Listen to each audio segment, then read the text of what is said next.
Welcome back to Hot Takes and Deep Dives. And my next guest needs no introduction. She is the creator and showrunner behind The L Word. Hi, Ilene Chaiken. Hi. How are you? I'm doing all right. You're doing all things considered. I know. So you just got back from a trip and you got COVID on the way home. Where were you on your vacation? It wasn't a vacation, although it was a wonderful, epic trip. We were in Kenya for a couple of weeks, and then on the way home, stopped in London to see my daughter. And I think, we're well and healthy throughout the entire time, and then got COVID at Heathrow on the way home. Oh my God! You've been able to pinpoint it to Heathrow. I'm being presumptuous, but Heathrow was can I like say whatever I want? Whatever you want. Yes. So Heathrow was a clusterfuck. Oh. Can I say that? Yes, of course. Okay. Yeah, I'm just reacting. Yes. Okay. This is totally. You can say truly whatever you want. Right. It was just pre-holiday time. There were hordes and hordes of people. There were people coughing and sneezing, and I was an idiot and didn't wear my mask. Oh, damn. But this is interesting. So you say so I know that you have twin daughters who were babies, or like they were like how old when you wrote the pilot or filmed the first season? How old were they? 6. And so they must be what, in their mid-20s now? They're 27. That is unbelievable. So can I ask like what they are doing, like what they do for work? Or yeah, one of them lives in Los Angeles. She's an artist, a sculptor and a furniture maker. She went to RISD, which is my alma mater. Yes.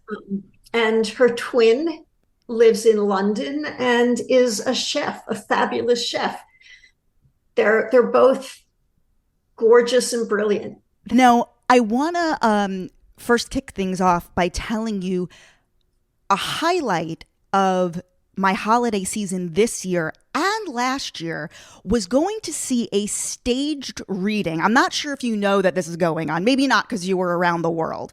But it was going to see a staged reading written by my brilliant friend, Carolyn Bergier, of an L Word Christmas carol that she put up at Joe's Pub. And this is a story of a Christmas carol that is told through the lens of the L Word, and Dana, Kit, and Jenny play the ghosts of Christmas past, present, and future. Why do I not know about this, and why wasn't I there? Listen, this is an open invitation for Christmas 2023. Will you please join us and bring everyone you know? I will do everything I can to be there. Awesome. This is last year she did it at Stonewall, and this year it was at Joe's Pub. I love that. Incredible, right? And they're definitely doing it again. Like, she has a brilliant cast of like comedians, and the woman who played Bette is a Broadway actress and singer. And there's a moment where Bette sings. There's also a Bette Tina sex scene. They're sitting in chairs, mind you. This just gets better and better. So I just had to share that with you. You know, you've described the L Word as kind of like a whimsical and fun idea that you just wanted to get on the air. Like, you didn't have that much experience in television. You really were behind the scenes as an executive. Can you kind of talk about your work? Like, I was on the floor reading that you worked for Aaron Spelling. Like, describe the life of an executive versus a creative. Okay, so there's a little gap in there. I had been an executive. The first 10 years of my career, I was an executive, but I always intended, wanted, was born to be a writer. That's why I came to LA. I left my executive life and was a screenwriter, I think, for almost 10 years. I had no experience writing television, but I had been writing movies. But I had no experience nor any interest in doing television at the time. It was before television was cool. But I did, during my executive career, learn television at the feet of Aaron Spelling. So what shows were you around for 90210? No, I left just before 90210. I started as a development executive, but wound up running the television department for Spelling, probably during the most fallow part of his entire career. I mean, really, he had the most extraordinary television career. When I was running his company, it was just, it sucked. I mean, we tried to do some cool things, and we did one or two, but it wasn't his heyday. Dynasty was on the air. I think Hotel was on the air. I tried to develop a bunch of cool shows. The coolest thing I did at Spelling was I put together a show called Twin Peaks. Yeah. And so we did Twin Peaks, but that wasn't a classic Spelling show. That was a David Lynch show. And so was it your idea to get the two of them together? It was. Yeah. Wow. Describe kind of like a week or a day in the life of Ilene Chaiken. What were you in your 20s at this point as an executive? Well, so here are the important things. You had to get up and go to an office job every day. You had to get dressed and think about what I was wearing. Mm-hmm. It was usually high heels and some little mini skirt thing. I mean, we're talking back in the day. And even before I worked for Aaron Spelling, I had several jobs in the entertainment industry. And mind you, this was the early 80s. It was pre many things. It was pre-AIDS. It was pre-Me Too. It was when bad, abusive male behavior was the order of the day. And I was told all kinds of things. I was once told, I won't say where I was working at the time, but if you want to be successful at this company, you have to be fuckable, but you can't be fucked with. Wow. So that was what Hollywood was like back then. I have all kinds of lurid stories from my 10 years as an executive. Please don't make me tell them. Well, this spurs like two immediate questions.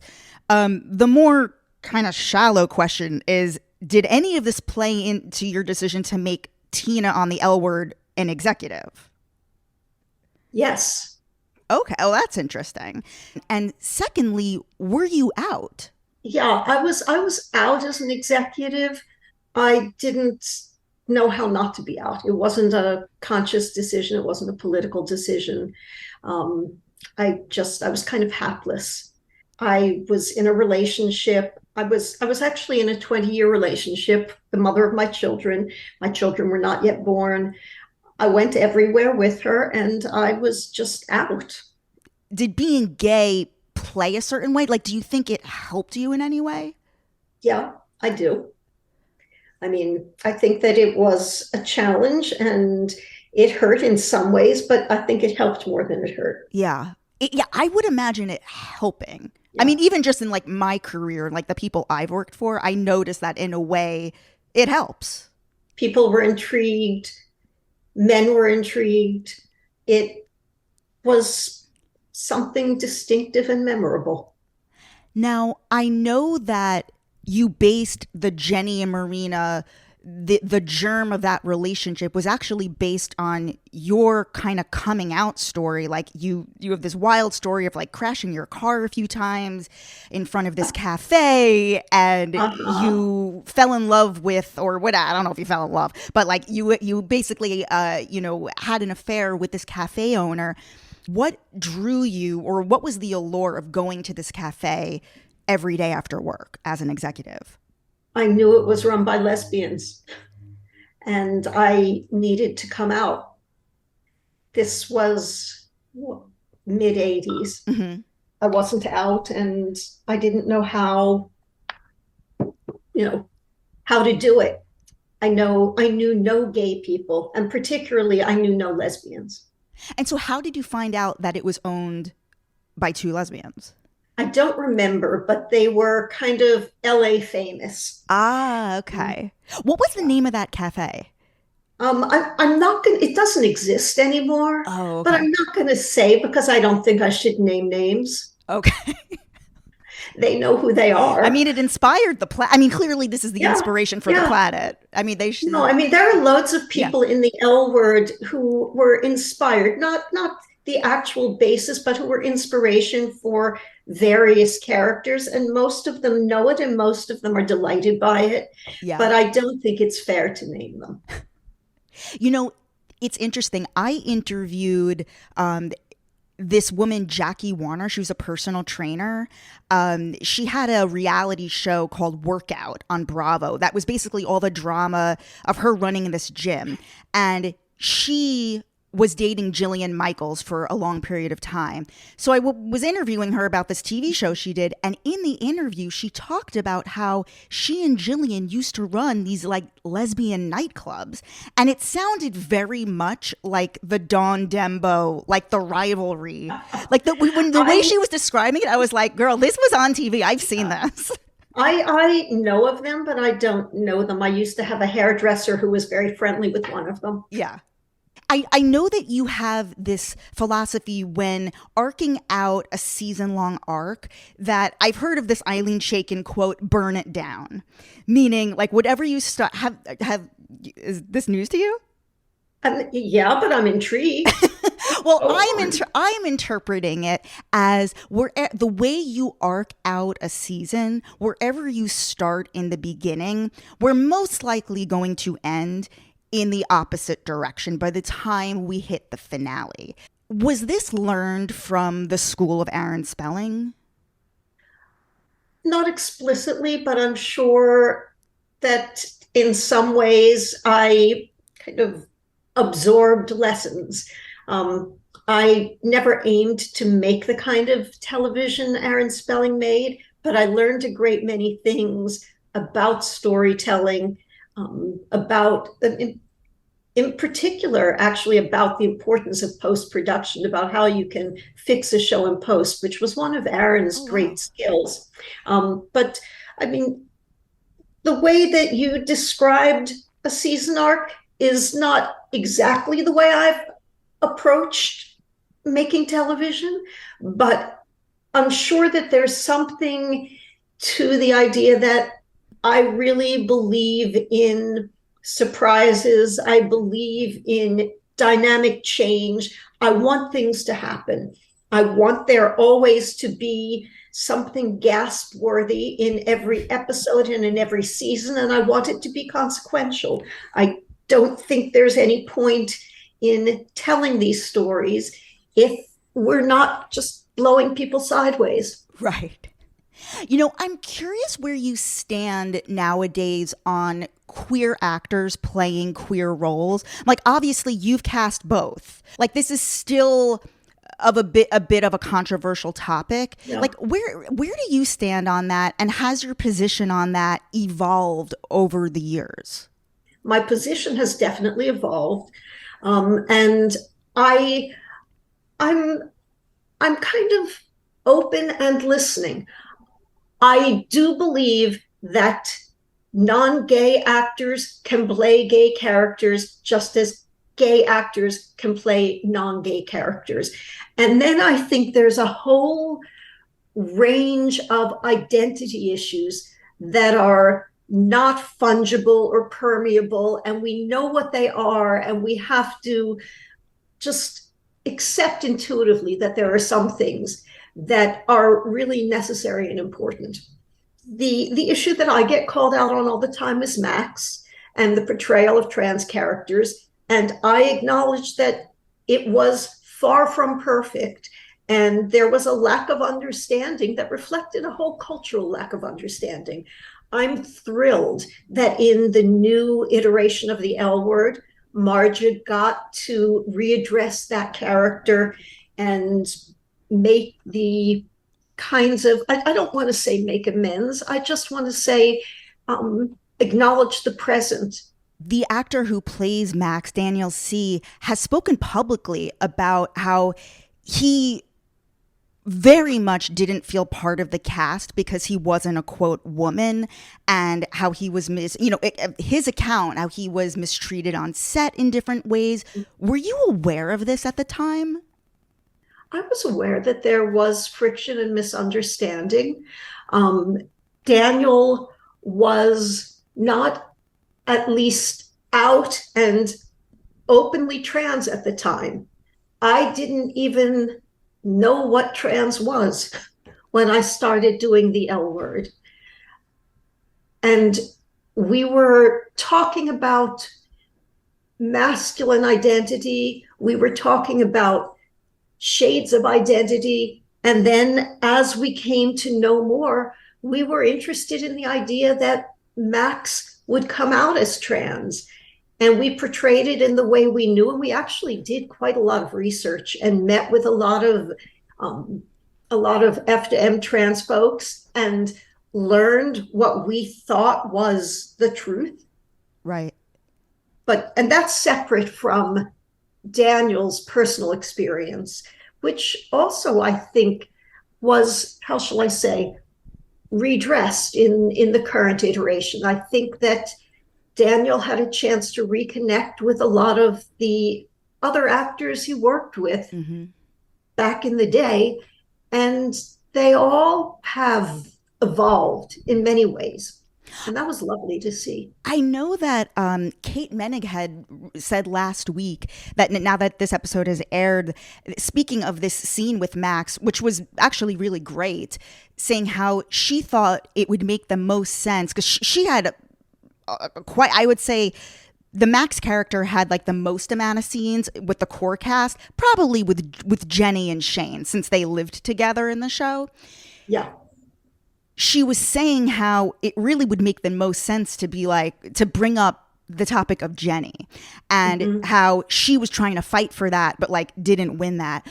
What is the issue with, it seems like they really don't want to bring up Jenny. Like, do you have any insight? It's not my call or my place to speak on. I don't make those decisions. I'm not in the day-to-day of the show. And I can only assume that the writers and showrunner had something in particular they wanted to talk about, and it wasn't that. Take me into the casting of Jennifer Beals. Did she audition for the role? No. No.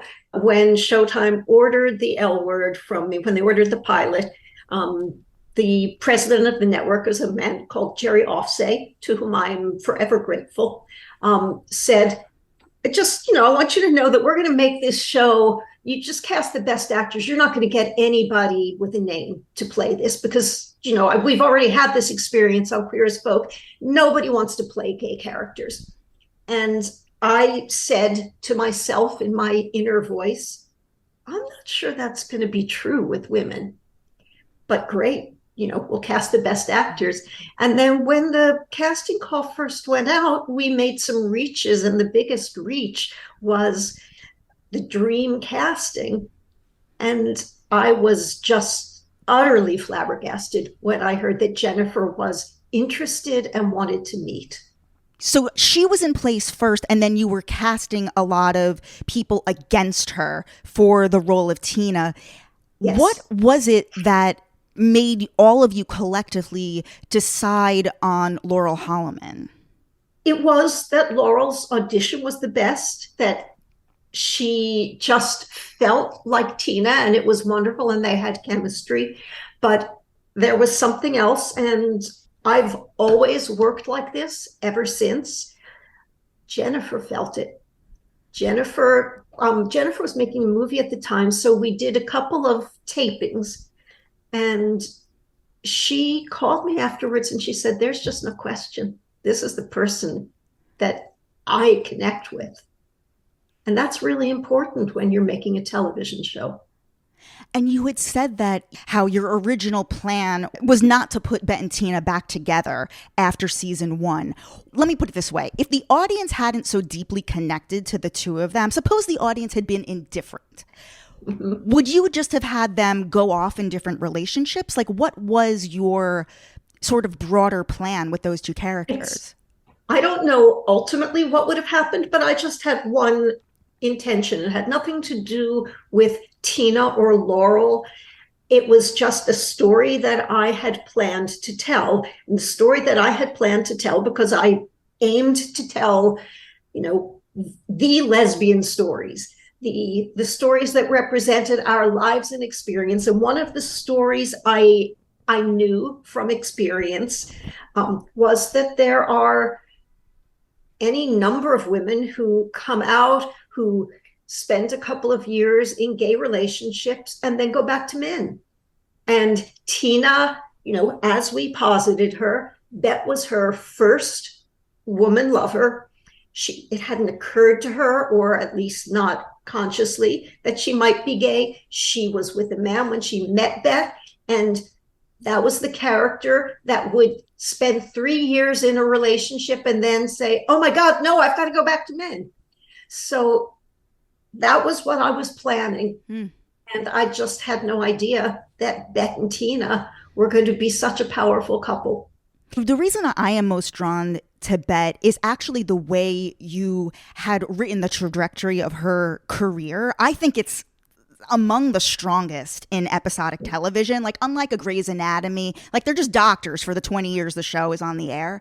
And so I always found it highly entertaining how she would be fired from these very high positions. And I always found it really creative, like the idea to make her like the dean of the university. It felt like a lot of care was taken with the writing around her career. Where did those ideas stem from? Or is that just the writer's room pitching a bunch of different ideas? Well, it is the writer's room, but no, those ideas stemmed from real life experience and people that I know. And I mean, having spent a little bit of time in broadcast television, I found it very frustrating that people were stuck in those story engine jobs, that a cop was a cop and you couldn't change that. And I had a cop and I wanted her to run for mayor. And it was like, but no, the series isn't about that. But that's what life is about. So with the L Word, with Showtime, we had these opportunities to really explore life.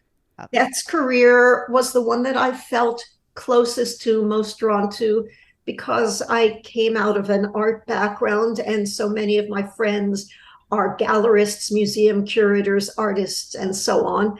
And one of the things that those folks do is teach. It's very clearly laid out that the character's mother left her when she was young, and of course Ossie Davis was so brilliant as her father. Those episodes with her father are among my favorites, even as he's passing away. I think they're just so brilliantly acted. Was in a fantasy casting world, was there any actress that you would have loved to see as Bette's mom? I think you have to ask that question of Jennifer. She's had those fantasies many times over. I don't recall having fantasized. I think we probably did have those conversations, but I couldn't pluck the names for you. And I know that it's very fresh for her. It's very fresh for her? Like, did she, fresh, was she, fresh. Oh, fresh for her. Mm-hmm. Did she want her, and I know that in Gen Q, like the story of the mother has come back around. Was there ever an idea that we were going to see her mother on screen? I think we probably considered it. I don't remember every thought and potential story that we explored and then wound up not doing. Yeah. But I'm sure we considered it. We told a lot of stories about parents, families, and that's one that we certainly would have rolled around. The closest thing to seeing Bette's mom, I think, is probably having Holland Taylor there as Peggy Peabody.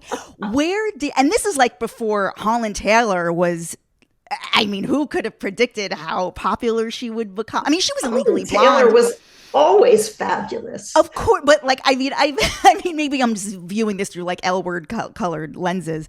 But how did Holland Taylor come to be Peggy Peabody? Well, the character preceded Holland, but once Holland became Peggy Peabody, she never existed until Holland came along. But no, the character, again, was inspired by a number of powerful women I've known in the art world who, rich, powerful women who run boards and who have fabulous daughters who are my friends and peers. So you can gather that I'm talking about, any small group of people I might have known. And we knew that Bette would know those women. And it was a funny, fun, intriguing storyline. Angela Robinson had a lot to do with the actual execution of that character. And then Holland was actually a friend of mine. And I had always wanted to work with her, but I met Holland through a friend of mine, an actress called Suzanne Burdish, a British actress. We hung out. And then when I got to actually bring a part to Holland, it was just a treat. I love the idea of you and Holland Taylor and Sarah Paulson just getting dinner. It was way before Sarah. No, I know, know, but I'm sure present day, I love it. All right, moving on from Bette and Jennifer Beals. I want to talk about the casting of Kate Moenning as Shane, and you had said that you were the most nervous about casting Shane. Like you didn't know if anybody could really capture what you had in your mind's eye. Like what was it specifically about her? Like was it the voice? Was it just like the easygoing nonchalance? Like what did you see in her tape? Oh, everything. I mean, she was that was the character I was most nervous about because there aren't a lot of actresses. There are a few more now that maybe could play a role like Shane, but certainly back then there were next to none. But also I had an image in my head of this character. And when I saw Kate's audition tape, it was as if I had conjured her from whole cloth. I mean, she was 100% how I envisioned Shane. And then, of course, she brought so much more to it than I could ever imagine. So in this case, did the person you choose have to be really close to the character? Like, you know what I'm saying? Like, if you're like, oh, that's her, like, you're basing that off Kate. I was all ready to compromise. I never in my wildest dreams thought that I was going to find an actor that was the Shane that I imagined. And I thought I'd cast somebody and let the character become whoever she was. Right. And then there was Kate. And I know that like there was an original Showtime exec who I think like saw the tape of Kate and was like, I don't get it. Like some guy. Well, we brought Kate out from New York to audition after that tape. And that was back in the days when we actually auditioned actors live, which we don't anymore. Oh, you mean 20 years ago you weren't on Zoom? Believe it or not. And we sat in this little room at Showtime and we auditioned a number of people. We auditioned Leisha Hailey that day. We actually auditioned Leisha for the part of Shane. Mm-hmm. But there was just no question. There was, from the moment I saw her on tape to the moment she walked into that room, everything about Kate was Shane. It was the same guy, the same president of the network who just said to me, I don't get it. And it was easy to understand his not getting it. I mean, he was a middle-aged, straight white man, and Kate is something that guy might not understand. And he said, I don't get it. But he turned to all of the women in the room, me and my colleagues. Rose Trochet was there. There were a couple of other women that were part of our little cabal. And he said, but I can see that you all really believe in this, so I'm going to trust you. You had said that he was basically like, okay, I'll give you Kate Moenning as Shane, mm-hmm. but you got to do one for me and cast. Obviously, I don't know who this other person is. Leisha. I mean, we wanted Leisha in the show anyway, but he loved Leisha and he wanted Leisha to be Shane. That was how he saw it. And he said, I really want this actress is so incredible. She's just, I think that he said something. And if you knew this lovely man, you would find it funny too. He said, like, she's the arbiter of hipness. And I mean, she kind of is. Well, yeah, she is, but he got that, which is amazing. And I believe that I actually went back and created Alice for Leisha. Alice wasn't Leisha until Leisha came along. And I don't know whether I wrote a whole new character or whether we just shaped a character. So in a way, he was right. Like, he wasn't all wrong. Oh, yeah. Oh, no, he wasn't wrong. He just didn't get Kate. And believe me, he came back to me a year later and said, oh, now I get it. When it comes to Mia Kirshner, you had said that after the first year, like obviously that first season was very much like based on your life. The Jenny Marina, like the germ of Jenny. And you said, as the seasons went on, Jenny became complicated because Mia was complicated. Mia is much more interesting than me. She's much more complex. She's much more provocative than I ever was. So yes. And I know that there was a ton of improv going on that would make it to the show. There's certain things that it's very hard to imagine a writer writing, like certain reactions, even certain verbal reactions. Was she the one who brought the most improvisation to the show? She brought a lot. Leisha also is a great improviser. There's one scene that's one of my favorite scenes between Jenny and Alice that was entirely improvised. And it went so off the rails, but it was brilliant, and the whole thing stayed in the show. About like writing the book, right? Like like a joke about, she compares it to Monet. That's right. That's the scene. Mm-hmm. And I don't know where it came from, but I couldn't have written it, and it was brilliant.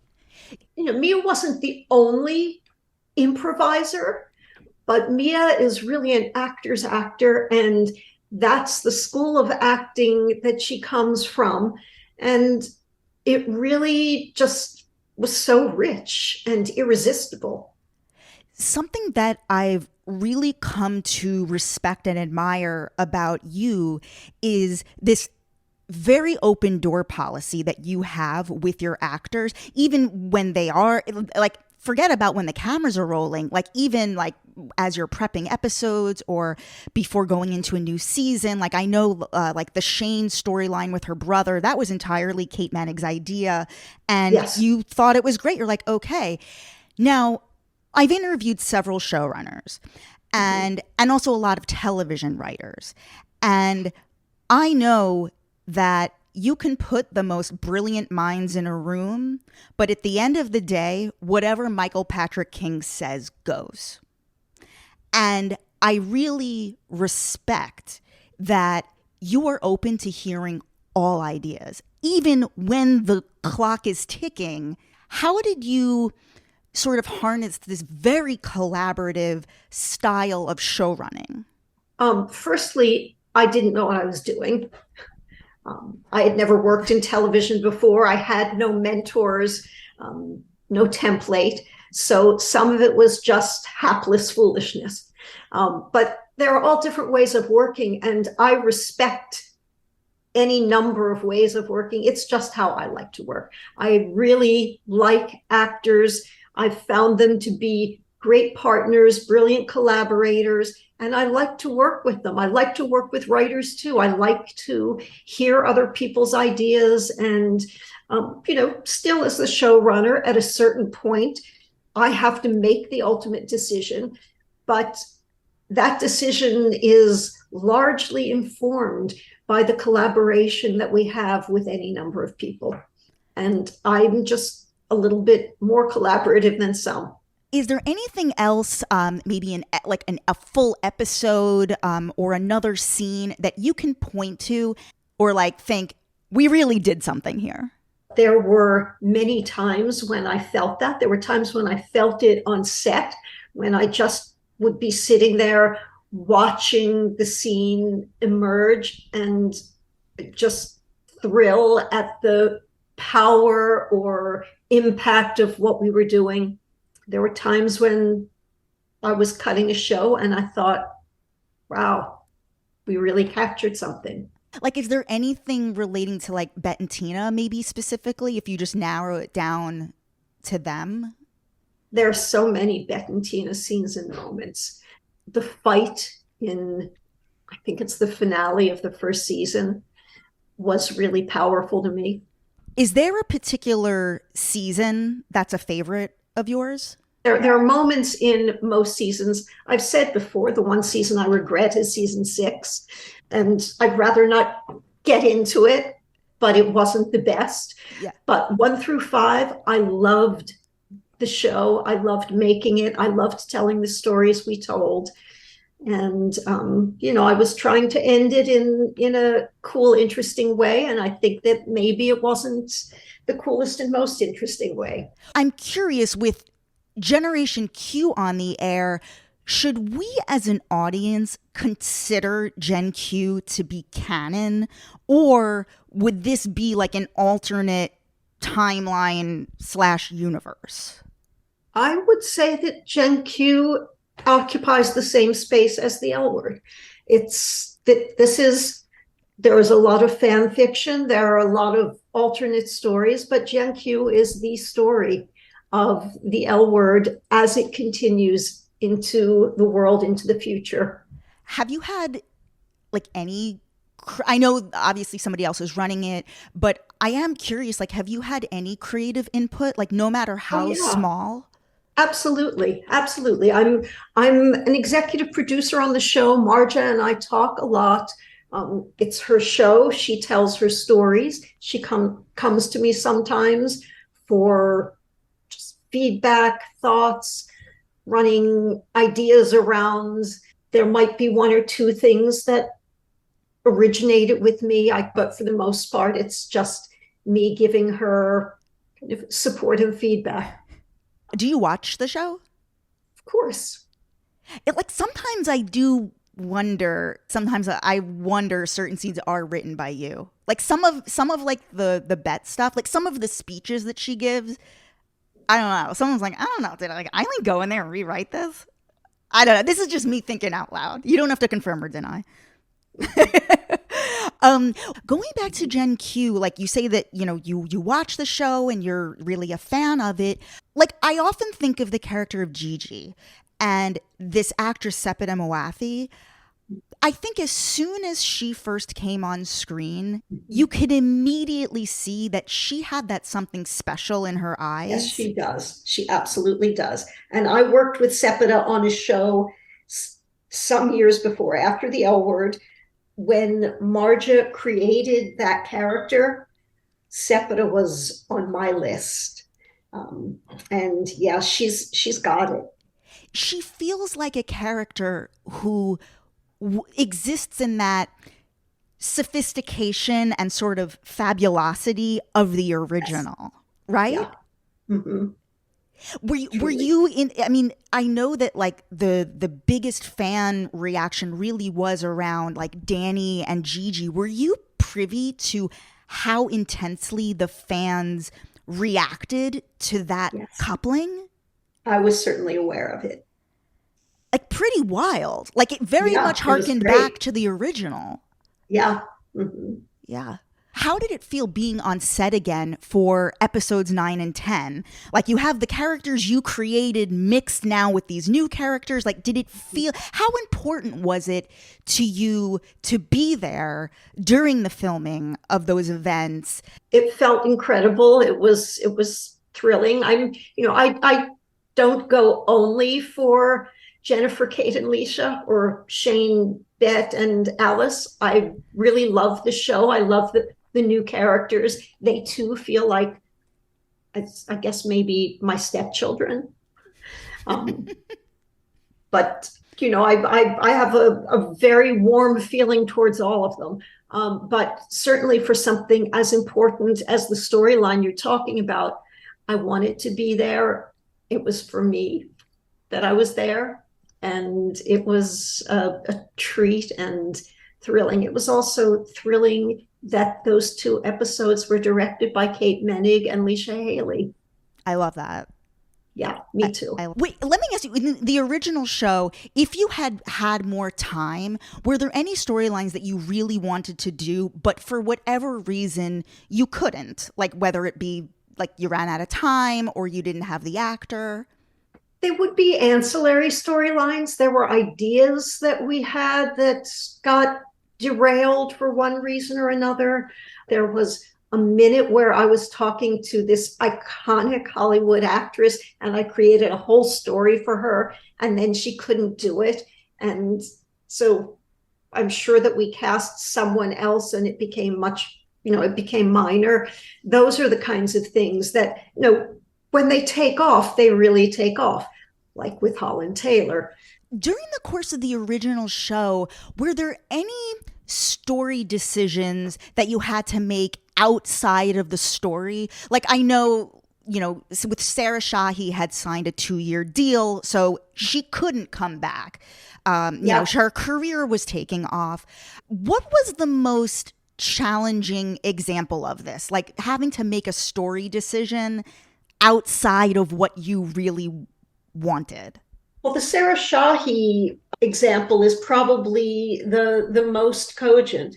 I would not have ended that relationship. Those two actors really cooked together. But we made a 2-year deal with Sarah, and she had things to do. So I had to write her off the show.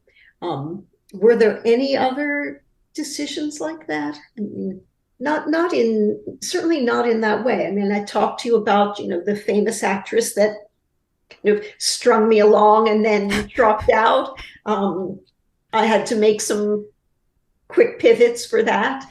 But there was never any kind of, oh, you can't tell that story. Showtime was almost unfailingly supportive of the stories we wanted to tell. There was one episode in season 1 where we crossed a line they didn't want to cross.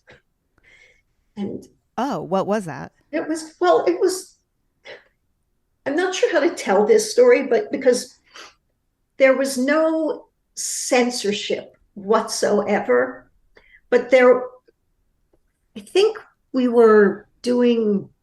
did those cold opens in the first season, and they all had to do with sex. And there was one, the opening sex scene was about autoerotic asphyxiation, and it was just not to someone's taste. And the executive said to me, I don't know. And it wasn't like a censorship note, it was a taste note. And I remember saying, well, okay, what if it wound up being the opening in which an artist was portraying herself as Mary being fucked by Jesus or something like that. Right. And I pitched it as an alt. He said, yeah, that's good. I like that. So I think the point of the story is we were never reined in by morality, by any kind of censor's idea of what you can and can't say. And the only time anything came up was when, an executive just said, I don't know if that's going to work for the audience. You had said that you wanted to tell a breast cancer storyline. I'm wondering if there were any outside factors outside of that played into Dana and Erin Daniels being written off the show. Absolutely not. No. Erin was beloved. The character was beloved. We wanted to tell that story.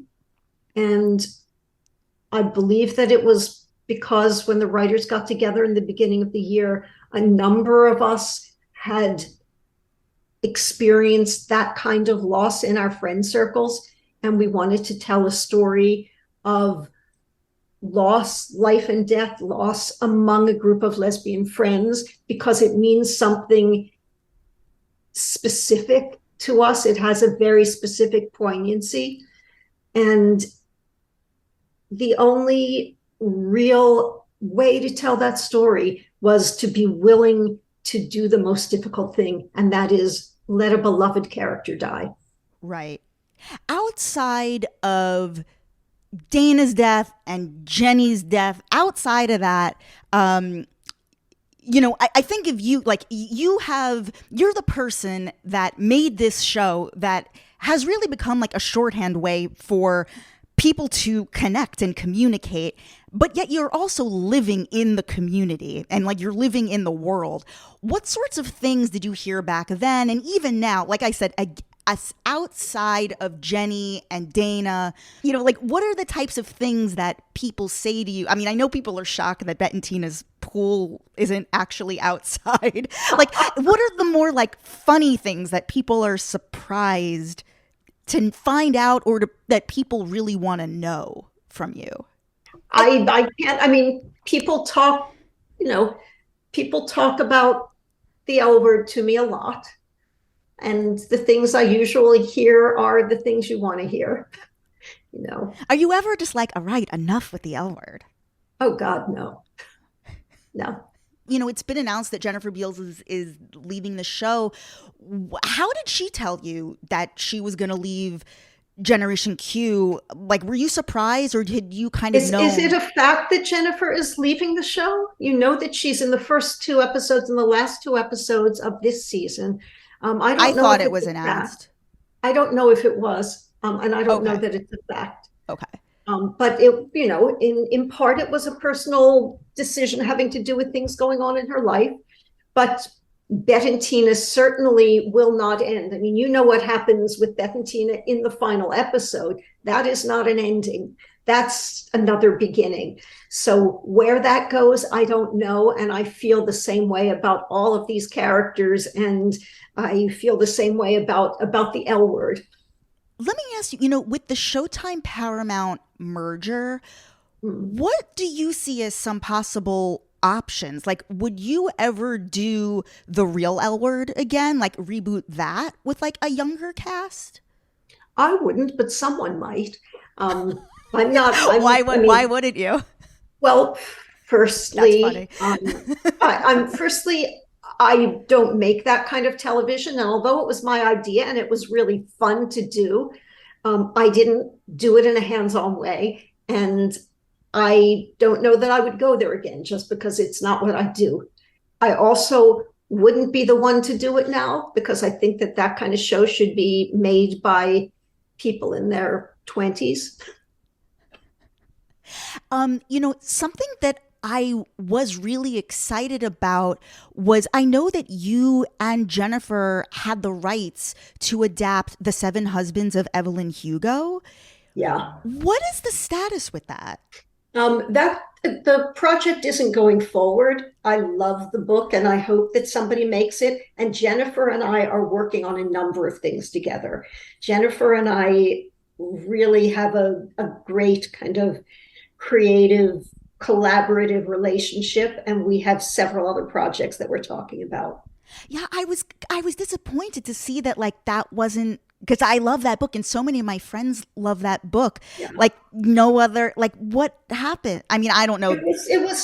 It actually had more to do with business than creative. It was at the time when Disney was buying Fox, and I was in a deal there, and this happened and that happened, and it just didn't fit in with the new plans for the new company. Do you feel that you're misunderstood in any way? I hope so.